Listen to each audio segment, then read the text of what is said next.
I thought I had the perfect family, until a blood test destroyed everything I knew. They say a man doesn't cry until he loses everything. I didn't cry when my father died. I didn't cry when I lost my job during the 2008 recession. But I cried when I realized none of my children were mine. And I found out. By accident. I'm a 52-year-old man. Been married for 26 years.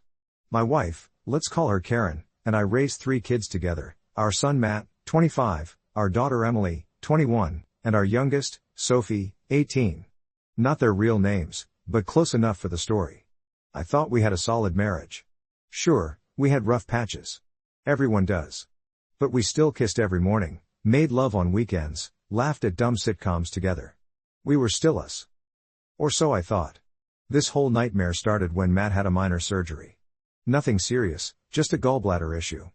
But during the recovery process, his doctor noted something odd about his blood type.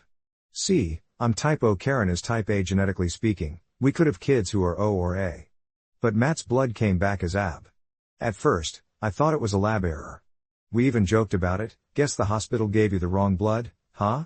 But then Matt called me 2 days later. His voice was shaking. Dad. I looked it up. If you're O and mom is A. I can't be AB. It's literally impossible. I didn't say anything. My stomach just dropped. Like it had fallen into a black hole. You think there was a mistake? No, I said, quietly. I think we need to talk. So we did. That night. Just the two of us, sitting in my truck. Windows down, cicadas buzzing outside like background static to a life unraveling.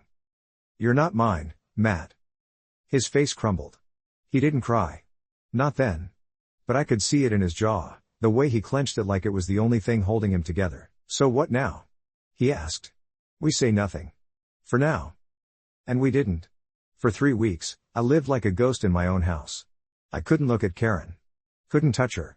She started noticing. Asking questions. I gave excuses, tired from work, not feeling well, just distracted. But she pushed harder. One night, she cornered me in the kitchen. Are you cheating on me? No. Then what the hell is going on, James? You haven't touched me in weeks. That's when I snapped. You're the cheater. She went white. What are you talking about? I told her. Everything. About Matt's blood type. The genetic impossibility. How I knew, without a shadow of a doubt, that he couldn't be mine. She stuttered. Dismissed it. Said it had to be a mistake. That science could be wrong. You really think this is about a damn science mistake? I yelled.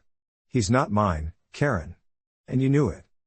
We didn't sleep in the same bed that night. I grabbed a bag, booked a motel, and drove into silence. Matt told his sisters. They didn't know the full story, but they knew we'd had a huge fight. They assumed I was in the wrong. Emily texted me, you need to apologize to mom. Sophie left a voicemail crying, saying she didn't understand what was happening but I had to fix it. So I told them. Or rather, I told them the truth in anger. I don't even know if you're mine either. Silence. Then rage. Emily called me a bastard. Sophie sobbed. But eventually, I laid down the terms, everyone takes a DNA test, or I walk. For good. Karen fought it. Of course she did. But I was done negotiating with ghosts. They all agreed. What would you do if you found out none of your children were yours? Would you stay quiet? Confront your partner, or walk away from it all? Before I tell you how it all shattered, take a second to like the video and subscribe to the channel. Stories like this aren't just stories, they're lessons. The test results came back 2 weeks later. Matt. Not mine. Emily. Not mine. Sophie. Not mine. I stared at the papers like they were written in fire. Everything I'd built. Every hug, every scraped knee, every prom dress I paid for. A lie. I confronted Karen. It wasn't calm. All of them? She cried. Screamed. Said she never meant for it to happen. That she was confused. Lonely. That it was only ever one man, someone she'd reconnected with after college. Some piece of shit named Greg. Apparently, he knew. And they kept it a secret because it was better that way. I threw a vase. Not at her, but hard enough to smash against the wall. She threw a lamp. Emily ran in, then Sophie. They tried to protect her. Shield her. Stop it. Dad, you're scaring her. I'm scaring her? I yelled, eyes burning. Your mother lied to me for 25 years. And you're taking her side? Matt stepped in between us.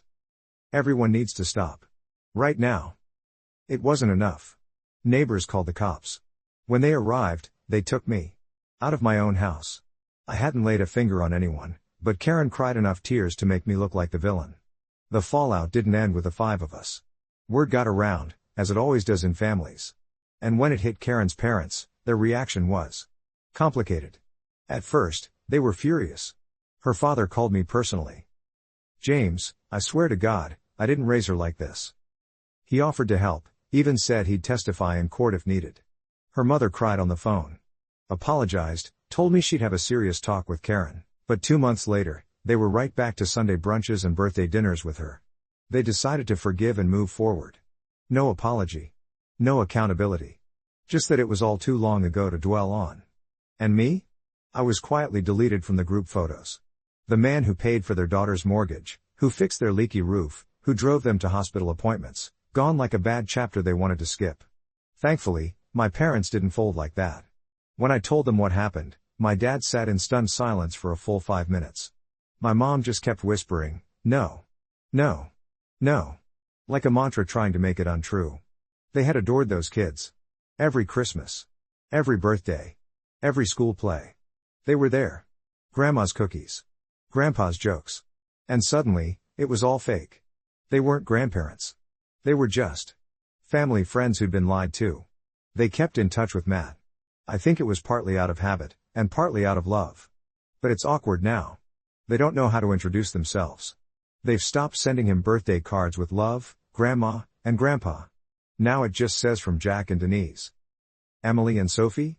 They cut them off completely.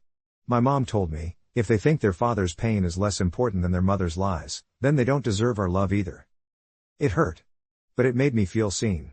In a world where everything I'd built turned to ash, at least someone still believed me.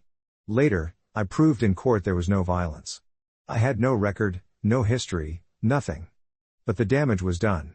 The divorce was nuclear. She kept the house. I lost more than half my retirement. And worst of all, Emily and Sophie cut me off.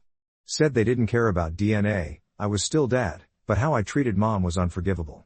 As if I betrayed them. Only Matt stayed in touch. But even that, I don't know how to feel. I love him. But he's not mine. And every time I look at him, I remember the lie I lived. Today, I live in a small apartment. 1 bedroom. No pictures on the wall. Just silence. People tell me to move on. That I still have time to find someone new. But how do you love again after your entire life was a lie? I gave Karen my best years. I worked my ass off to build a home. And she gave me nothing but betrayal. I'll never marry again. That much I know. As for love? Maybe someday. But right now, I'm just trying to figure out who I am, without the lie. And if you're still watching, thanks. This wasn't easy to share. But maybe you'll think twice before trusting someone blindly. Subscribe if you want to hear more stories that hit like this. Raw. Unfiltered. Unforgettable.